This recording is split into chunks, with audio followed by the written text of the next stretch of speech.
Agenda Pública Sinaloa.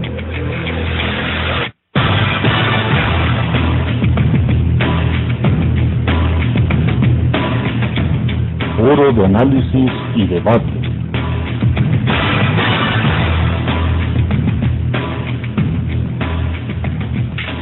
Muy buenos días a todo el auditorio. Vamos comenzando su programa Agenda Pública Sinaloa.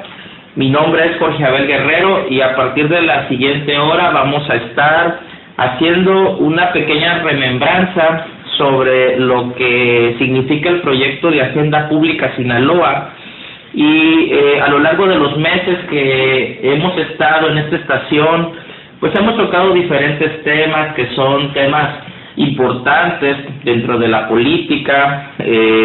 También hemos tocado temas relacionados con la cultura, con la historia, y este ha sido un proyecto muy interesante que surgió hace algún tiempo y que afortunadamente el Instituto Cultural de Occidente, a través de los directivos de Radio Cultura, pues estudiaron el proyecto que le presentamos y afortunadamente nos dieron luz verde, y pues nosotros estamos muy agradecidos que Radio Cultura nos haya dado este espacio.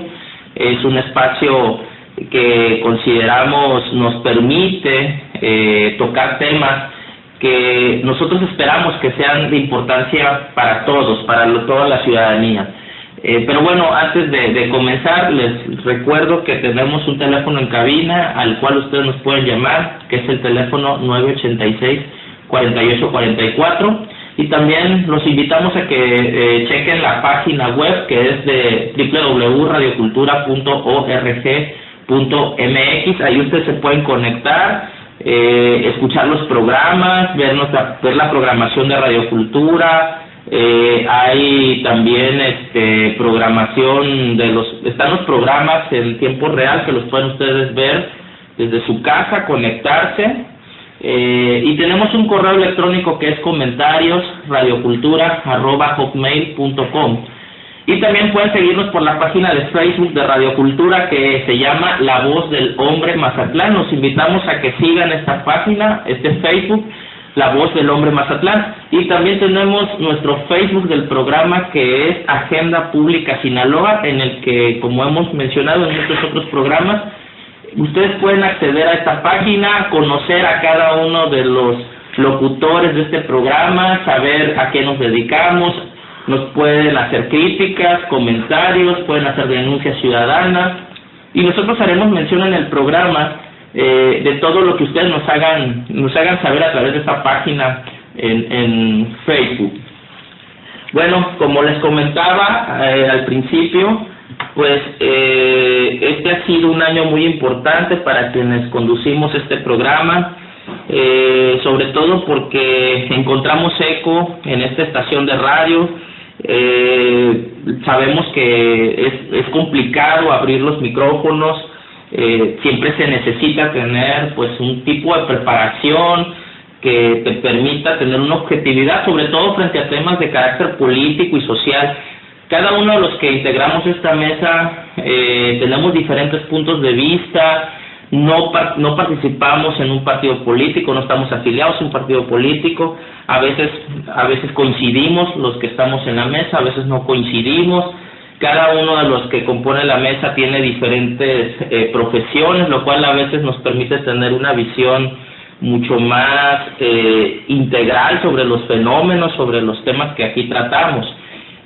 Sin embargo, esperamos que siempre haya sido de su agrado, y siempre tenemos las líneas abiertas para que ustedes puedan participar también, porque este programa no solamente es de quienes estamos al frente, sino que también es para ustedes, y ustedes nos pueden hacer llamadas, nos pueden hacer comentarios, y pues nosotros aquí muy respetuosamente escuchamos cada uno de los comentarios, cada una de las llamadas, y las atendemos y tratamos de responder sus cuestionamientos Y nos parece que parte de la democracia tiene que ver con eso, ¿no? Con la discusión de los temas públicos que a todos nos interesan. Y pues en ese sentido este programa ha tratado de tocar los temas desde con mucho respeto, desde diversos puntos de vista, y tratando de generar un punto de reflexión para todos. A lo largo de este año, pues hemos tocado temas muy fuertes, desde temas que tienen que ver con la violencia, como la calidad de la democracia, temas que tienen que ver con la familia en alguna ocasión, temas que tienen que ver con la cultura, con lo que ocurre en otros países también, el fenómeno en Siria.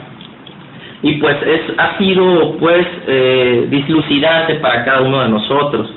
Entonces pues queremos agradecer a todos nuestros radioescuchas por haber preferido estar en este horario escuchándonos. Sabemos que algunos nos escuchan eventualmente, hay otros que nos siguen, y bueno, pues el próximo año esperamos seguir aquí tratando los temas. Y pues bueno, hoy quiero dar la bienvenida también a uno de nuestros pupilos en la mesa, que ha tenido poca participación, pero probablemente el siguiente año esté más participativo dentro de esta mesa, y quiero dar la bienvenida a mi amigo Leonardo Carrión. Leonardo, buenos días, ¿cómo estás? Buenos días, Jorge, muchas gracias. Pues es un gusto estar aquí de invitado de nuevo en esta, para mí la segunda ocasión, este día lunes 21 de diciembre en el programa de fin de año. Es un gusto enorme, la verdad. Aquí estaremos comentando, como ya lo decías, los temas referentes, haciendo el repaso del año, ¿no? De todo lo que estuvimos, lo que ustedes aquí en el programa, Ulises, Kelly, Oliver, Juan, y los diversos invitados estuvieron comentando, ¿no? Haciendo el repaso del año. Y pues, ¿qué más? Comencemos, ¿no? Así es, Leonardo. Pues Leonardo probablemente va a seguir estando aquí, mucho más activo. Y también pues agradecer a Antonio Moreno en los controles, que ha sido un apoyo muy importante para este programa. Hoy tuvimos la fortuna nuevamente de estar con él, y pues este es un programa que se ha hecho con mucha, le hemos tratado de imprimir la mayor calidad, y también a nuestra compañera Paloma, perdón, ya me pasó como el regidor que vino la otra vez, Loar, que le decía Paola, ¿no? Perdón, Paloma Velarde, quien también ha estado muy pendiente sobre la agenda de invitados. De hecho, todos los regidores que hemos tenido, presidentes de partidos, personalidades de la vida social, de la vida cultural de Mazatlán, pues han sido precisamente gracias a la iniciativa de Paloma Velarde, quien pues se ha puesto las pilas. Y pues Paloma, muchas gracias. Y pues este es un programa en el cual queremos un poco agradecer a cada uno de los que nos han apoyado, y sobre todo una mención honorífica para el padre Piras, quien también fue quien nos cobijó, ¿no? Fue quien nos cedió este espacio en un sentido bastante propositivo. Ha sido, digamos, un evento importante en nuestras vidas el estar aquí y haber conocido a una persona con la sensibilidad del padre Piras, con la gran capacidad de análisis que tiene, con la gran tolerancia que él tiene para escuchar a cada uno de nosotros, que a veces podemos tener diversas opiniones, ¿no? Y bueno, pues el agradecimiento para el padre Piras. Y pues comenzamos. Un tema que tocamos aquí a lo largo de varios programas fue el tema de la violencia y cómo se ha ido incrementando en México, ¿no? Cómo a lo largo del sexenio, a pesar de que no es un tema que está propiamente en la agenda, es decir, como parte de la política mediática de Presidencia de la República, es un tema que sigue estando presente en la vida cotidiana de los mexicanos. Y mencionábamos en uno de los programas que hace algunas semanas se publicó un estudio en donde se compara el sexenio de Enrique Peña Nieto con el sexenio de Felipe Calderón en el tiempo que ha recorrido este sexenio, y en el comparativo hay un aumento en la tasa de homicidios a nivel nacional. Y esto es importante en el sentido no solamente que forma parte de nuestra vida, ¿no?, que forma parte de nuestra cotidianidad, sino que también nos habla que la estrategia entonces tal vez no es la adecuada, ¿no?, que a lo mejor habría que tener un replanteamiento. Y en Sinaloa, como sabemos, es uno de los estados focos de la violencia a nivel nacional. Entonces, es un tema que a veces, a pesar de que lo vivimos, de que lo platicamos, que a veces desgraciadamente alguno ha tenido algún tipo de participación, sin embargo, es un tema que en este sexenio parece no haber tenido tanta importancia, tal vez porque los temas que tienen que ver con la construcción de alianzas y el Pacto por México de alguna forma opacó el tema de la violencia. Sin embargo, sigue estando presente. En tu perspectiva, Leonardo, ¿cómo ves, y tú como sociólogo, el tema de la violencia en México, tanto la estrategia institucional como el impacto que tiene en la vida cotidiana de cada uno de nosotros? Sin duda pienso que en este tema los medios masivos de comunicación juegan un rol muy importante, ¿no? Porque pareciera que las estadísticas dicen algo contrario a lo que se percibe, ¿no? Durante el gobierno de Calderón, la percepción de la violencia, nosotros lo vivimos aquí en el estado de Sinaloa y en la zona sur, principalmente, con respecto a los diarios, a la información que se manejaba, o sea, todo esto que se hace público, y que aumenta la percepción de violencia, ¿no? Se supo después, volviendo la vista atrás, hace unos 3 años, no, más de 3 años, cuando todavía estaba Calderón en la presidencia, hubo una especie de escalada contra una especie de censura, ¿no?, contra los diarios. Se pedía que las noticias de impacto no se publicaran en las primeras planas, en las noticias también se bajó la cobertura que se les daba a todos estos casos de homicidios, principalmente los relacionados con el crimen organizado y el narcotráfico. Con Peña Nieto hemos visto durante este gobierno, pues que el seguimiento que se le ha dado ha sido más bien contingente, ¿no? O sea, no ha habido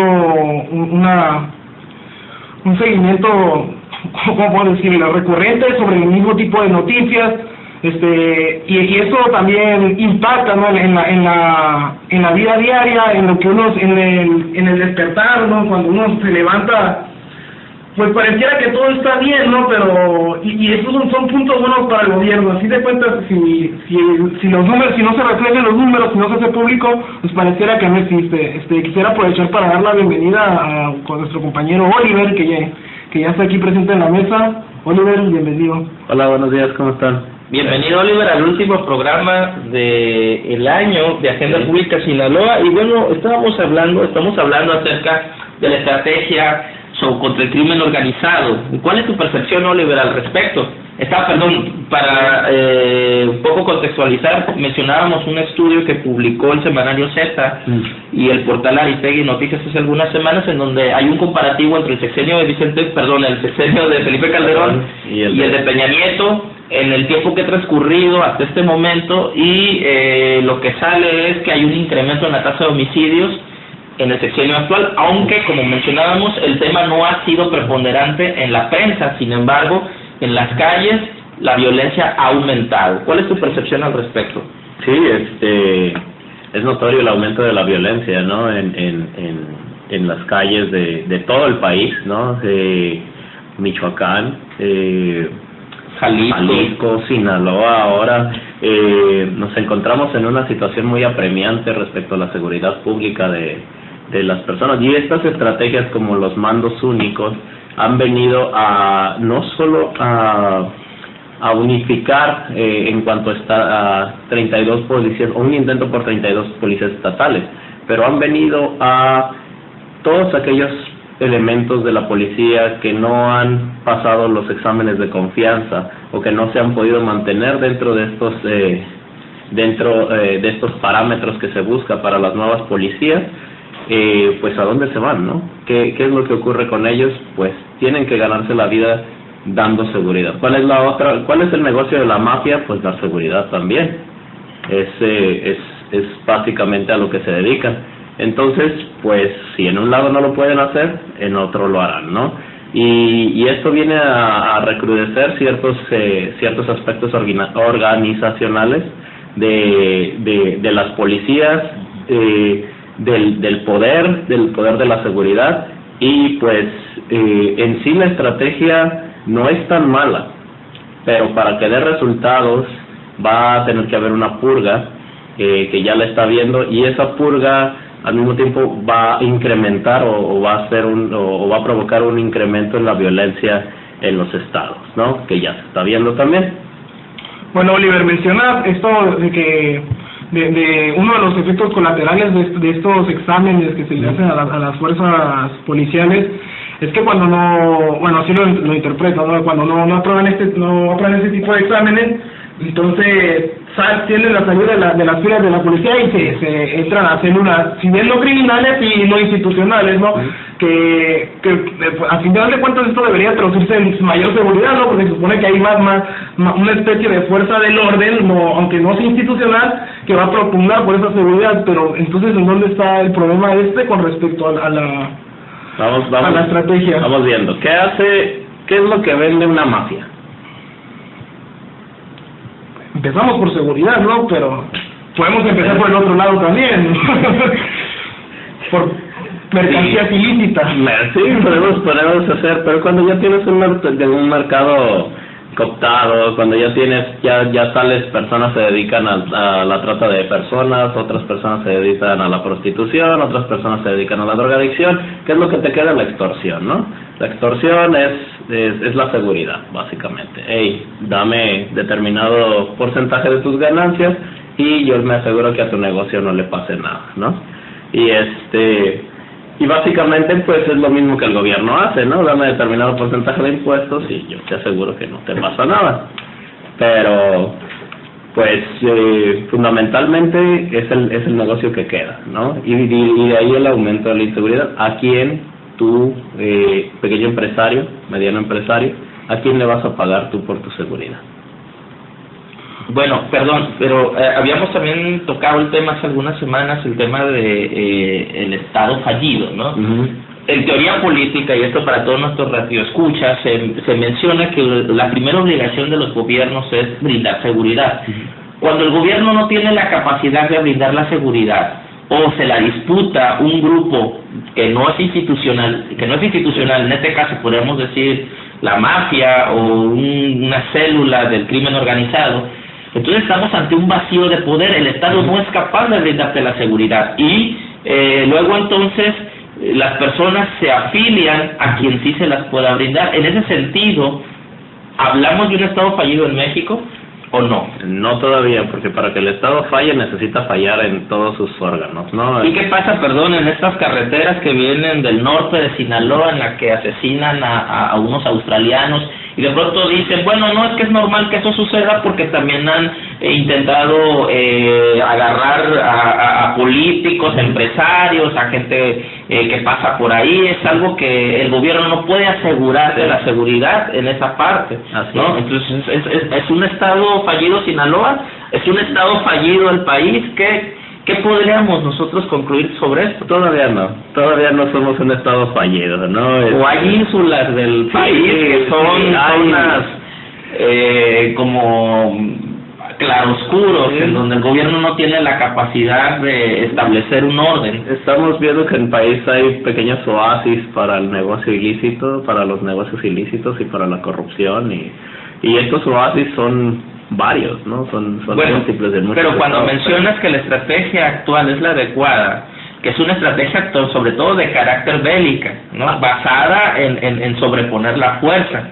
Algunos afirman que el problema real tiene relación con el factor económico, con el sistema económico, es un país de muchas desigualdades. Por ejemplo, hay un estudio en Sinaloa, en la sierra de Sinaloa, en donde se verifica que las zonas más violentas son donde precisamente escasean los bienes y servicios públicos, y también son las zonas más pobres, ¿no? Sí. Entonces la gente no tiene más que emplearse en la siembra y cosecha de enervantes, esto de alguna forma incrementa la violencia. Sí. Y en un sistema en el que el Estado va a combatir la violencia a esas zonas con las Fuerzas Armadas, pues lo que tenemos es un incremento importante en la violencia. Entonces la pregunta ¿es esta la estrategia adecuada? Debemos de hacer una distinción entre la estrategia calderonista y la estrategia peñanietista, ¿no? Sí hay pequeños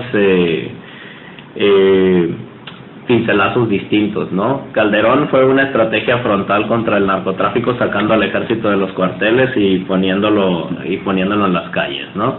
Y esa fue una estrategia equivocada, ¿no? Esa fue una estrategia. Tu ejército no es policía y tu ejército no va a ser policía, mientras se trataba de crear esta policía federal con mandos únicos y tratar de fortalecer las verdaderas fuerzas del orden dentro del país, ¿no? El chiste es regresar a las tropas otra vez a sus cuarteles, donde deben de estar, ¿no? Y usarlas para lo que deben de servir, mientras, siempre y cuando esta policía, y aquí es donde viene la parte correcta de la estrategia, siempre y cuando se fortalezca la Policía Federal, ¿no? Siempre y cuando se establezcan los mandos únicos, la Policía Federal, y se fortalezca la seguridad interna, ¿no? Por otro lado, lo de la miseria y el crimen organizado, pues sí, es natural, se va a seguir dando mientras haya desigualdad creciente. Va a seguirse dando. También en ese sentido, pues las estrategias económicas son incentivar al país, tratar de buscar inversión extranjera, y no es tan mala, pero no es una estrategia a corto plazo. El problema aquí es que nosotros queremos soluciones ya, ¿no? Tal vez el agua nos está llegando al cuello y apenas estamos implementando las soluciones a largo plazo, ¿no? Entonces, pues no nos espera, como había un meme, nos espera el año de Frida Kahlo, ¿no? Pero porque pinta muy feo, ¿no? Sí.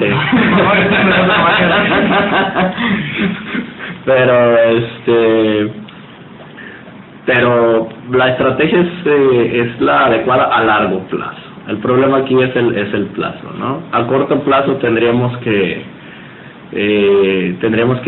tratar de implementar programas sociales que verdaderamente aumenten las capacidades económicas de estas pequeñas poblaciones y de todas las pequeñas poblaciones en sí. Bueno, esa sería, aunque yo no veo esa otra parte, la parte social de la estrategia, ¿no? Veo la parte armada, la parte policíaca. Y el presidente me parece que no ha cambiado mucho. Ese pincelazo del que tú hablas, hace algunos días se supo que hubo otra vez un incidente entre civiles y militares, ¿no? Entonces nuevamente se cuestiona el que los militares estén en las calles, Leonardo. Bueno, lo mencionaba ya Oliver casi al final de su comentario, ¿no? Esto de los programas sociales, que no tiene otra cosa que ver más que con las políticas públicas, y vamos a lo mismo, ¿no? Toda esta estrategia que sigue el gobierno federal para combatir la violencia, como empezó comentando Oliver con estos policías que salen de las filas por no acreditar los exámenes, las pruebas. En realidad lo que ocurre es que cuando se planean las políticas públicas no se planean de manera integral. En todo caso pareciera ser ese el problema, ¿no? Porque bien dice por ahí Lenin, ¿no? En su quehacer, el camino al infierno está empedrado de buenas intenciones, ¿no? O sea, podemos pensar en una política pública magnífica, pero si no se ven todo lo que puede ocurrir a partir de eso, entonces vamos a crear un mundo de problemas que luego vamos a tener que ir resanando, ¿no? Y al final va a dar la apariencia de que estamos en una especie de estado fallido, como se mencionaba. La cuestión es que cómo se implementan esas políticas públicas. Parece que al final todo recae en una cuestión de proselitismo. Y hacemos algo, parece que se soluciona el problema, pero en realidad tapamos nada más una partecita, ¿no? Y todo lo demás sigue ahí cocinándose, y al final nos revientan la cara con otra serie de problemas peores, ¿no? Por citar un ejemplo, la salida de las fuerzas del ejército y de la marina durante el sexenio de Calderón, sí. Toda la corrupción que tuvo, con la que se vio inmerso después del ejército, y con Peña Nieto lo que sí ocurrió fue un retroceso en esta escalada que parecía una guerra bélica, ¿no? De una guerra civil. Y yo considero que incluso, y dándote la razón en cierto sentido, la estrategia se debería de complementar con una negociación, ¿sí? Al final de cuentas, las organizaciones del crimen organizado en México tienen bastante poder, ¿sí? Bastante poder económico y social, y no se les puede ignorar, tampoco se les puede ignorar o tratar de reprimir tan fácilmente, ¿no? Va a sonar, suena escandaloso, ya te di la cara, pero la negociación también es parte fundamental, sobre todo con los actores poderosos de este país, ¿no? Y ellos son actores muy poderosos de este país, por lo menos económicamente sí mueven un buen porcentaje del Producto Interno Bruto. A ver, cuando te refieres a negociación, dilo de otra forma, ¿qué exactamente es lo que... Para decirlo exactamente, y si yo fuese el comandante en jefe de las fuerzas mexicanas, O sea, si fuera Peña Nieto, pues. Si yo fuera presidente, van tres carteles principales que se dividan en la frontera norte del país, sí, el trasiego de la frontera sur a la frontera norte, pago de impuestos normal, sin ningún que no haya violencia entre los tres carteles, digamos, bueno, no les vamos a poner nombre. vamos a poner tres carteles principales, y a partir de ahí evitar la violencia y evitar la salida de nuevas organizaciones más pequeñas. Claro, perdón, pero esto contradice toda lógica institucional. Pero puede parecer muy escandaloso, pero si mal no recordamos, se mencionaba mucho tiempo, años atrás. Algunos dicen que los gobiernos anteriores a los del PAN así funcionaron, ¿no? Sí. Bueno, no sé si con Vicente Fox, pero que así funcionaba en el pasado, ¿no? Sí. Pero bueno, esto no nadie lo va a aceptar públicamente, y número dos, es difícil, sería lesivo y contrario a lo que, a mi parecer, a lo que busca o a los objetivos de un Estado nacional. Es decir, no le puedes conceder. Una vez alguien decía, bueno, yo no me siento con maleantes a la mesa, ¿no? O sea, la frase de Bush, ¿no? o sea, ¿cómo negocias, no? Sí.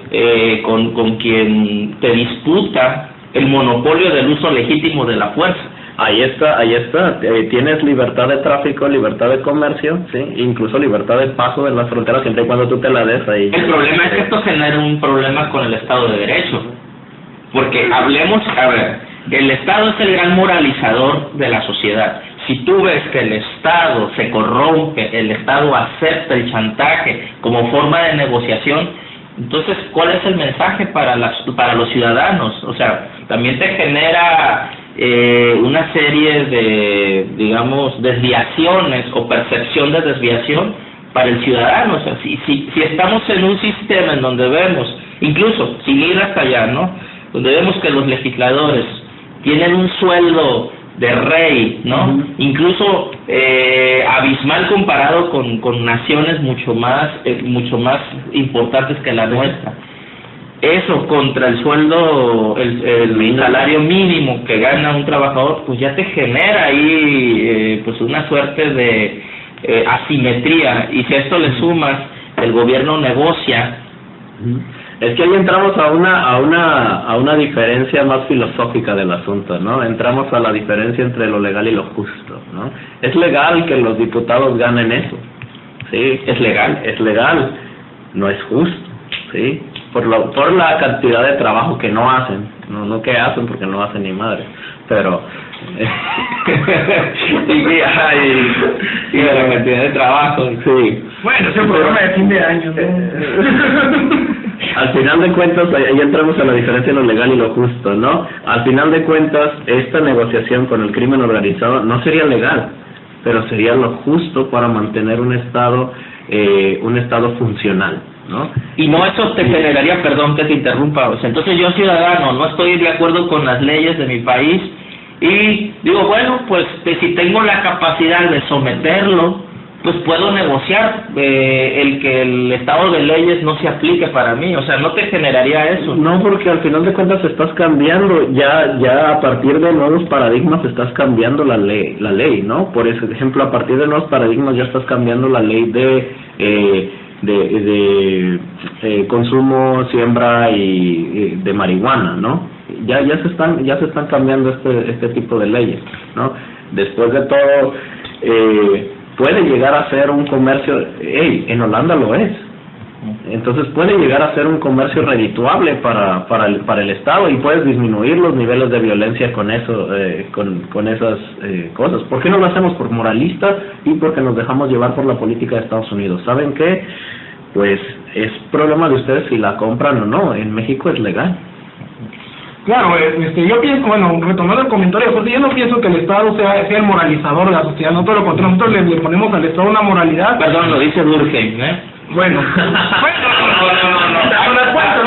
no lo dice, pero bueno, Magister Dixit. porque al final de cuentas nosotros le damos al Estado una cualidad moral a partir de nuestras vivencias diarias, ¿no? Yo pienso que no podemos responsabilizar al Estado de las actitudes de los ciudadanos, ¿no? El Estado a lo sumo va a hacer políticas públicas. Bueno, es una visión muy liberal, ¿eh? Sí, no, pero el Estado como un administrador y la gente, pues hay que... Bueno, es el ideal común al que se supone que estamos encaminados, ¿no? A un Estado liberal. Bueno, queramos o no, ahí vivimos, ¿no? Ahí nos criamos y ahí estamos socializados. La cuestión es que el Estado lo sumo tiene que castigar, o sea, los ciertos crímenes y todo eso. Pero, o sea, el hecho de que sea ilegal matar a la gente no me impide que yo salga con un mazo y le den la cabeza a 20 cristianos saliendo aquí afuera, ¿no? O sea, nada me impide tampoco. Sí, pero hay elementos que te incentivan para que salgas con un mazo y le des a la gente, y hay elementos que te coercionan para no hacerlo. Es la moral, pero la moral individual, no la moral del Estado. Hay una moral colectiva, hay una moral colectiva. De día se terminó el programa de Chabelo, ¿no? ¿Y cuál era el tema ahí? Pues que era el gran moralizador. La televisión mexicana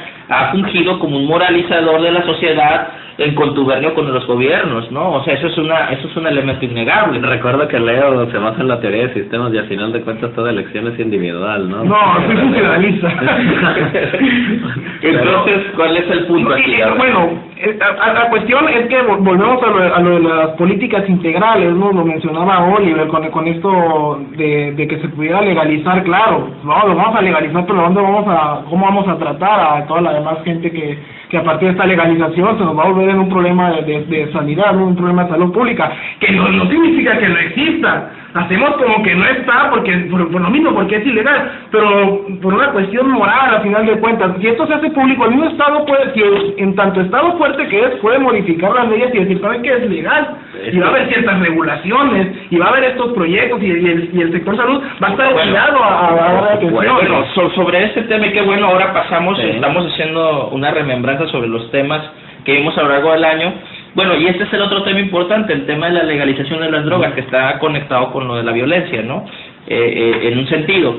En ese sentido, yo he mencionado, y a ver qué opinan ustedes, que en el caso de la legalización en México, me parece no funcionaría por una razón, el Estado de Derecho. ¿Por qué? Si el Estado no tiene la capacidad en este momento de regular los litros de gasolina que te dan cuando vas a llenar el tanque y te dan menos de litro o le echan agua, si ni siquiera tiene la capacidad de regular eso, ¿cómo va a regular el consumo de marihuana? Es decir, ¿cómo va a verificar realmente que las dosis para quien las necesite, los gramos se les van a otorgar, y no va a haber manera de que alguien que no la consume la pueda conseguir y se la venda a quien la consume, ¿no? Porque alguien puede decir, ¿sabes qué? Para mí 3 gramos es insuficiente por día, yo necesito de 6. Pero Oliver, tú no fumas, pero ve y solicítale al Estado tu porción, yo te la compro, ¿no? O sea, ¿cómo el Estado va a verificar eso? En ese sentido me parece muy complicado hablar de legalización de las drogas en México. Es lo ideal, ¿no? Como liberal que soy, estoy a favor. Pero me parece que el débil Estado de Derecho en México lo haría inviable. Yo creo que todos somos liberales aquí, entonces... No, bueno, a mí nada me impide comprar 5 litros de gasolina a 15 pesos y yo revenderlas a 16, ¿no? Que pienso, no sé si sea legal o ilegal. Sí, pero que los litros, está bien, pero que los litros de gasolina te los vendan realmente de a litro y de calidad, ¿no? Ese es el otro tema. Sí. Bueno, sí, tanto como para la cuestión de las gasolinas como para la venta de narcóticos, pues ya sería responsabilidad de la Profeco, no en este caso. Es lo que señala Sí, Jorge Abel. Acuérdate que no hay Profeco en Sí. Mazatlán. Eso es lo que señala Jorge Abel aquí no hay Profeco aquí. Bueno, las oficinas del centro están muy bonitas, Las ¿no? quitaron, ¿no? Las eliminaron Eso hace lo un tiempo. desconocía. Changa. Bueno, otra cosa que se necesita en el puerto. Bueno, mira, precisamente ahí radica la diferencia de qué tipo de liberalismo estamos hablando, ¿no? ¿Qué tan controlado debe de estar esto por el Estado? ¿Qué tan libre debe de ser el comercio de estupefacientes, ¿no? Yo creo que el Estado, al final de cuentas, no puede gastar todos sus recursos en estar vigilando que todo se haga. Yo creo que sería más fácil, ¿sí?, tener asociaciones privadas, ¿no?, o comercios privados, claro, que hagan la venta, ¿no?, y a partir de organismos como precisamente la Profeco o organismos más, ya hacer la supervisión, ¿sí?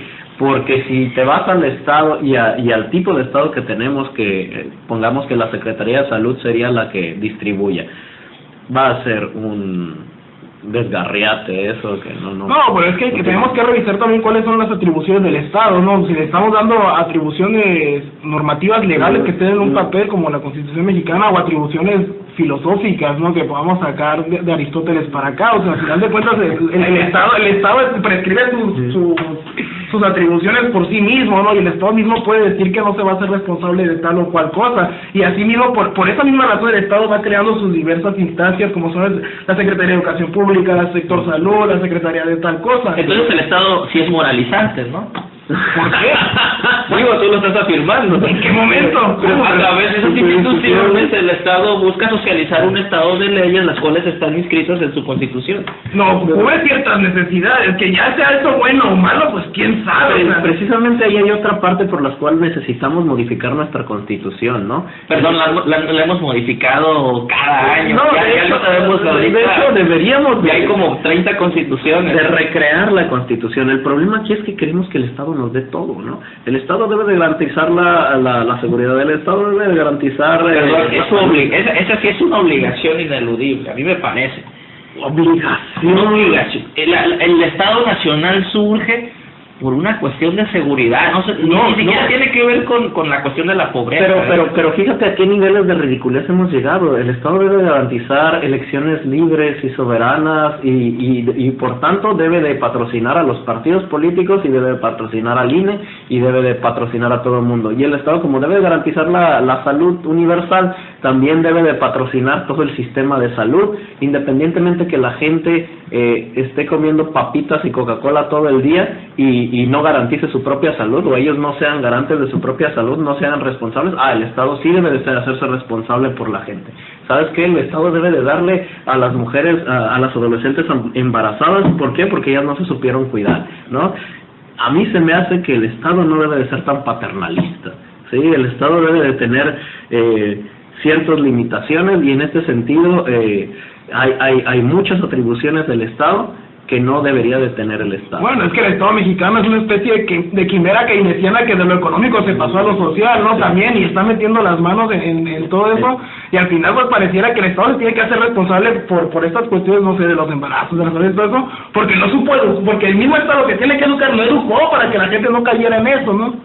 Porque falló en su vocación moralizadora. ¡No! ¿O no? ¿Lo estás diciendo de alguna manera? No. Bueno, el Estado está y estamos, por haber nacido en este territorio, por los impuestos que pagamos, tiene que haber una relación, hay un contrato social entre el Estado y el ciudadano, ¿no? Y yo, por ser mexicano y por formar parte de este territorio, tengo una serie de derechos.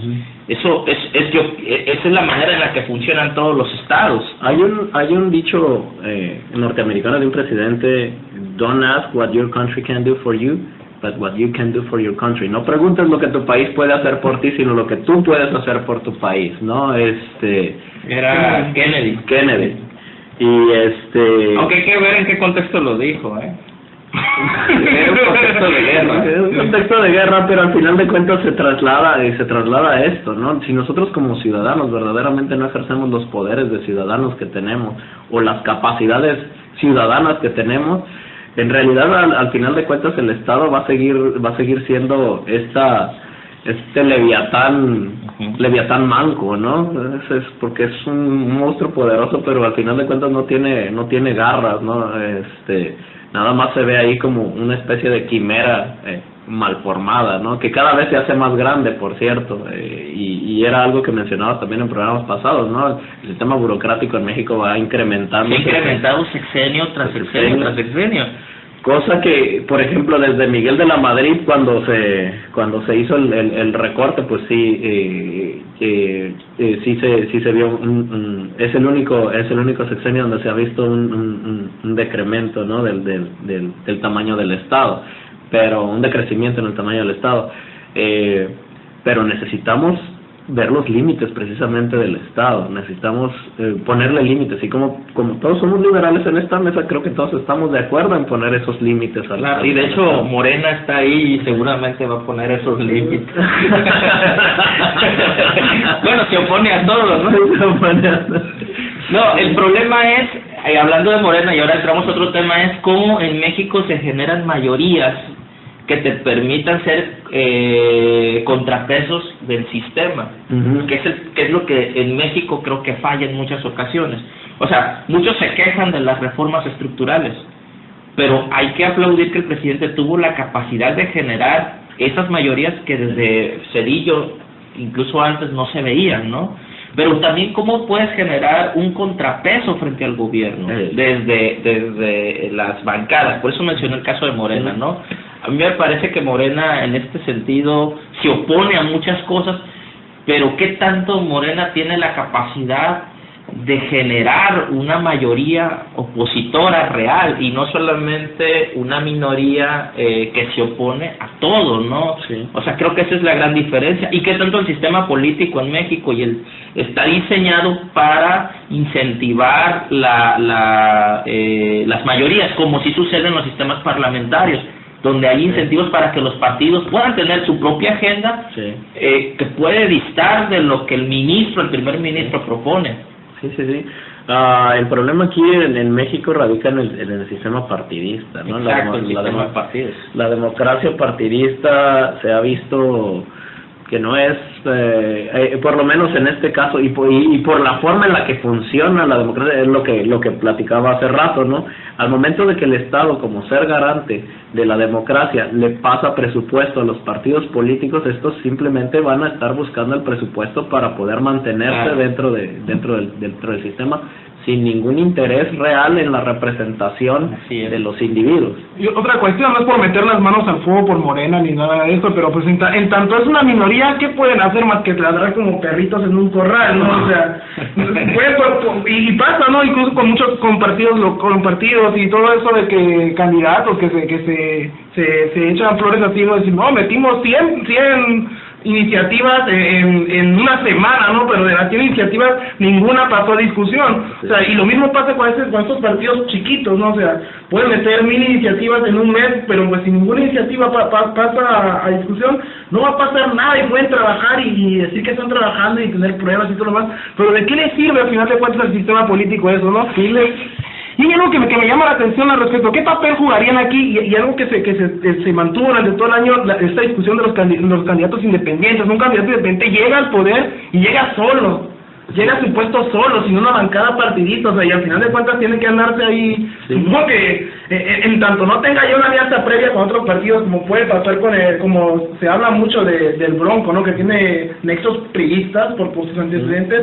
O sea, si un nuevo gobernador, alguien electo, llega a un puesto y no tiene una afiliaciones partidistas ni relaciones, o sea, va a llegar a hacer nada. Regresamos a este punto que tocabas antes sobre las políticas públicas incompletas, ¿no? Tenemos aquí que precisamente al generarse la figura del candidato independiente, ¿sí? No se generan figuras de cabildeo o figuras donde estos individuos o estos pequeños partidos puedan realmente cabildear sus iniciativas de ley de acuerdo a los intereses o a los mejores intereses de los ciudadanos, ¿no? Y precisamente va con parte de esta pobredumbre del sistema político partidista en México, ¿no? ¿Por qué? Porque si todos los partidos les empiezas a quitar recursos, sí, recursos económicos, y los partidos tienen que gestionar dichos recursos, van a aprender a cabildear. No, espérate. O, retomando el tema inicial, con el crimen organizado, van a sacar recursos de otros lugares y al final van a terminar financiando. Bueno, esto que mencionas no es interesante, perdón, por una razón. A ver, espérame, por una razón. Bueno, bienvenido, Ulises Milán, se incorpora a la mesa. Bueno, Ulises, estamos tratando este tema del financiamiento de los partidos. A ver, lo que menciona Leonardo me parece interesante. Sí. Se ha dicho que el hecho de que el Estado financia los partidos precisamente tiene que ver para evitar que dinero del crimen organizado entre a los partidos políticos y que estos a su vez tengan una agenda que los ligue a esos grupos, ¿no? Entonces, un poco la justificación para destinarle tanto dinero al sistema de partidos y al sistema electoral es precisamente ese, el riesgo de que el crimen organizado intervenga en las elecciones financiando un candidato. Que por cierto, yo me voy más al modelo norteamericano, donde un candidato puede cabildear, como dice Oliver, con diferentes grupos, ¿no? Y aunque tiene sus reglas, ¿no? En México no sé qué tanto funcionaría esto. Pues, adelante. Bueno, yo fíjate que, incorporando el saludo del auditorio, mira, sí, yo lo estaba escuchando y hablaban de dos cosas importantes. Uno que tenía que ver con el tema de las mayorías, que me gustaría mencionar eso, pero lo otro, que contestando a lo que tú, mi opinión sobre si el dinero público podría, o los partidos políticos o los candidatos pudieran tener otro mecanismo para poder financiar sus campañas, pues yo creo que el sistema electoral mexicano está muy apretado, muy con una camisa de fuerza, o sea, tiene muchas regulaciones.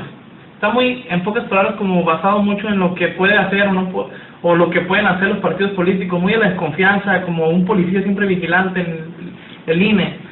Y esto tal vez no libera precisamente la confianza, como decía Oliver ahorita, tú también mencionabas, por ejemplo, que tiene que ver con el Estado de Derecho, el sistema jurídico. Porque si se tiene la debilidad del sistema jurídico, no es lo mismo que un partido político. Por ejemplo, hay elecciones en ciertas entidades, como cuando se vieron entre las grandes luchas entre el PRI y el PAN, en este caso, por ejemplo, porque estaban algunas luchas, y que no se les reconociera. Eran luchas, por ejemplo, legales, pero legítimas. O sea, el PAN ganaba, pero legalmente no era reconocido. ¿Sí me entiendes? Entonces se usaba todo un aparato. Entonces realmente todos estos mecanismos o este tiempo que se ha venido dando, cosechando toda esta tradición precisamente de opacidad o de poca efectividad en el sistema aparato de justicia, porque también no se ha desligado totalmente, por ejemplo, de atribuciones, por ejemplo, del Ejecutivo, no porque tenga directamente influencia, pero sí sigue siendo el poder, digamos, central. El aparato, por ejemplo, judicial, no le otorga, por ejemplo, aún teniendo un tribunal electoral del Poder Judicial de la Federación que ha resuelto casos como el de Colima hace poco, como el de donde ganó Preciado, y otros casos también de partidos de izquierda, donde se han reconocido precisamente las candidaturas de elecciones populares.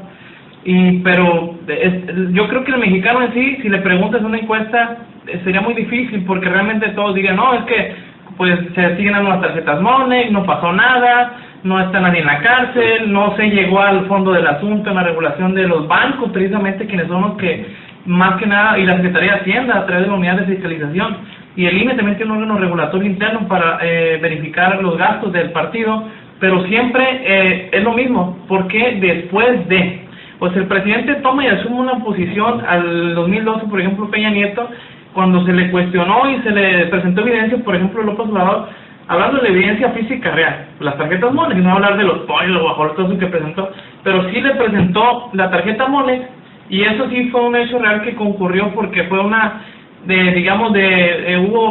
vericidad de testigos, o sea, de hechos, hubo una concurrencia entre varias personas que coincidieron en que eso estaba existiendo en diferentes partes de la República, y no hubo atribuciones de justicia como para poder apretar al PRI, en este caso. Y nosotros tenemos más actualmente de estas mochilitas del Partido Verde, ¿no? O sea, todo este recurso que sale de no sé dónde, O sea, que excede incluso los límites de campaña de un partido. ¿De dónde salen, pues? O sea, y como son recursos que se repartieron, o sea, a diestra y siniestra, y sin un control, o sea, que queda entredicho, ¿no? ¿De dónde salen todos esos recursos? Al final de cuentas, sí, el gobierno federal dará mucho dinero para el INE y todo eso, pero al final de cuentas se siguen financiando por sus lados, sea lícito o ilícito el dinero, ¿no? Al final de cuentas se brincan las trancas que el mismo IFE pone, INE ahora, y sigue siendo ilegal al final de cuentas, ¿no? Venga de crimen organizado o venga de la empresa privada.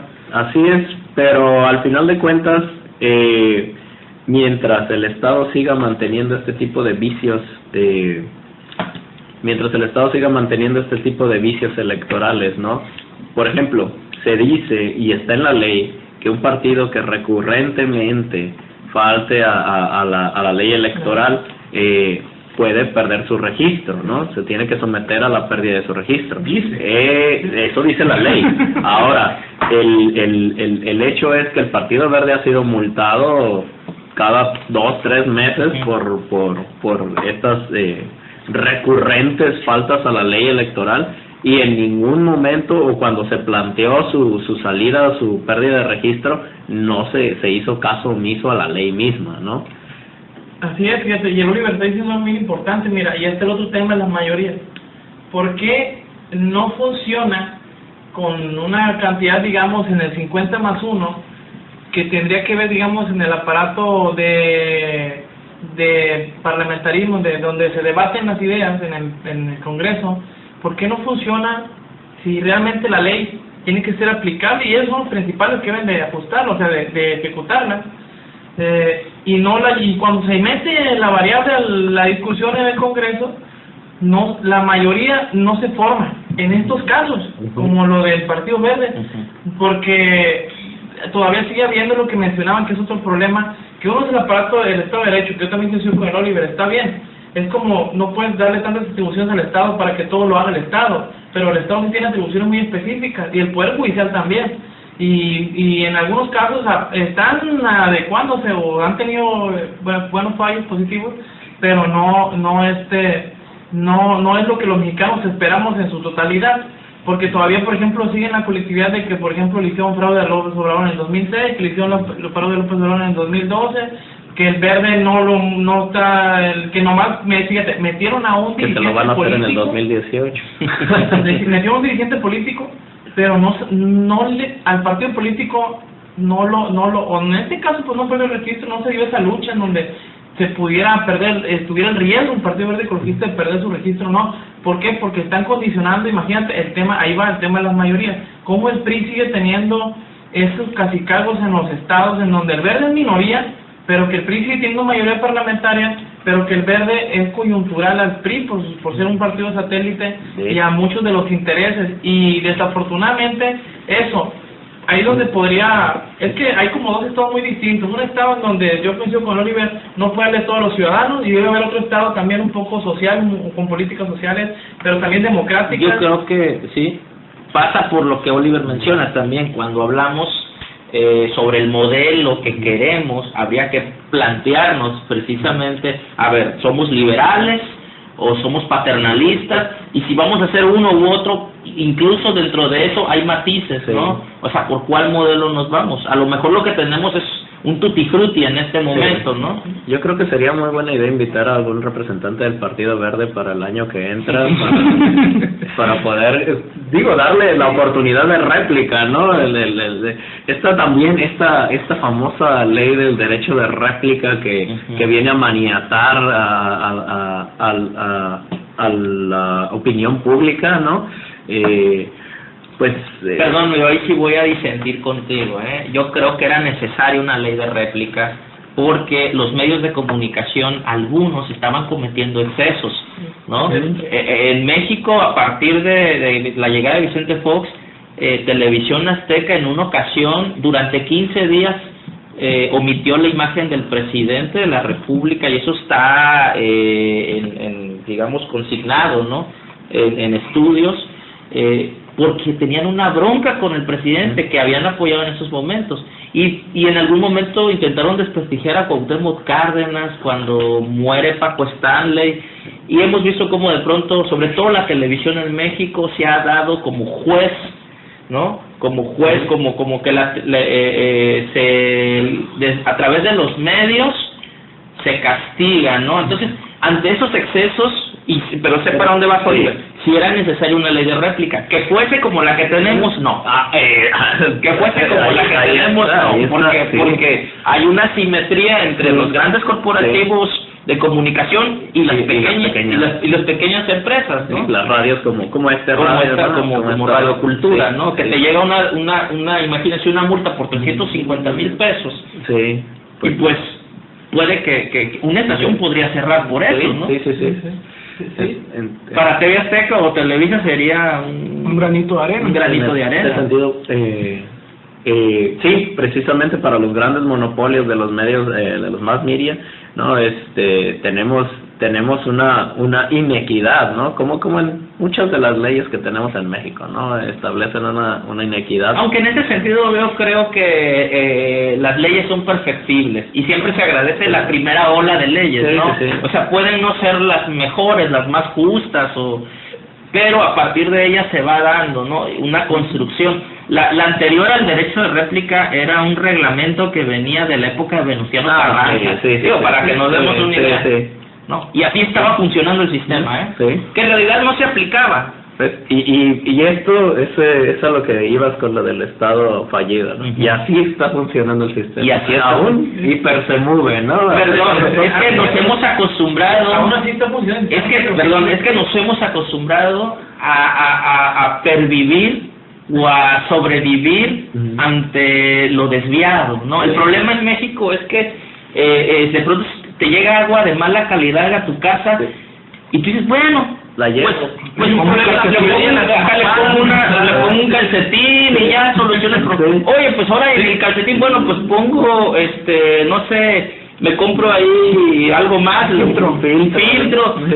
Oye, el agua no me la puedo tomar porque no sé, bueno, pues compro un garrafón del que pasa vendiendo a 10 pesos, ¿no? Entonces, el mexicano le ha dado la vuelta a los problemas, no los ha enfrentado. No es el mexicano nada más, o sea, podemos ver que así va evolucionando, ¿no? Toda esta maraña que llamamos sociedad, a partir de ese tipo de cosas desviadas, es que tenemos incluso medios de comunicación y todo lo demás a partir de lo supuestamente desviado. Es lo que yo creo que volvemos a un tema coyuntural, bueno, no sé, pero los partidos políticos, o no sé si el sistema legislativo está funcionando de esta manera con, digamos, su origen, porque, por ejemplo, está el tema de que si tienen medios de comunicación, por ejemplo, que son financiados por dinero público, que sale en los bolsillos de todos nosotros, que se le llama publicidad gubernamental, y, por ejemplo, tienes medios que representan unas minorías y hablas de dos temas distintos en donde, por ejemplo, lejos de un mensaje que se crea del gobierno federal, estás hablando de grupos económicos que forman una sociedad. Entonces, en este caso, a veces se torna difícil porque no son los mismos derechos de unos y los otros. Y las herramientas que se tienen, por ejemplo, en la ley de derecho de réplica, sí beneficia a algunos, pero también desplaza a otros, porque no todos pueden pelear, porque también es un costo. O sea, el tema de poder acceder a un abogado. Algún abogado, precisamente. Pues eso es precisamente parte de, ¿no? Sí se agradece que necesitábamos, sí la necesitábamos, estoy completamente de acuerdo contigo, porque el chiste es darle matices a cada cosa, ¿no? darle el sentido. Nos queda muy poco tiempo. Quiero darles las gracias al público por este año. Bueno, sé que no empezó el programa durante todo el año, pero durante el tiempo que hayamos estado, los pasados 6 meses, ¿no? Por habernos escuchado. Nos veremos aquí el año que entra. Lo que buscamos con Agenda Pública Sinaloa es generar un debate dentro y fuera de la radio, ¿no? Queremos crear ciudadanía, queremos que nosotros como parte de la sociedad nos demos cuenta de todas estas vertientes y toda la agenda política que hay y pública que hay, tanto en la ciudad como en el estado, como en el país e internacionalmente, y informarnos como ciudadanos, informarnos y formarnos como ciudadanos, que es la primera parte de la ciudadanía. Pues yo también me despido y gracias a todo el auditorio que escucha la 90.5 FM. Creo que uno de los retos que tenemos también es que este programa se difunda más y que ustedes los ciudadanos pues también nos marquen, ¿no? Que nos marquen a nuestros teléfonos. Fue un gusto haberlo acompañado en este programa de fin de año. Muchas gracias, Jorge, por la invitación. Gracias a Oliver y a Ulises, que también hacen posible este programa. Y qué más, que muchas gracias a la audiencia que tenemos, por la cual este programa no tendría sentido de ser, ¿no?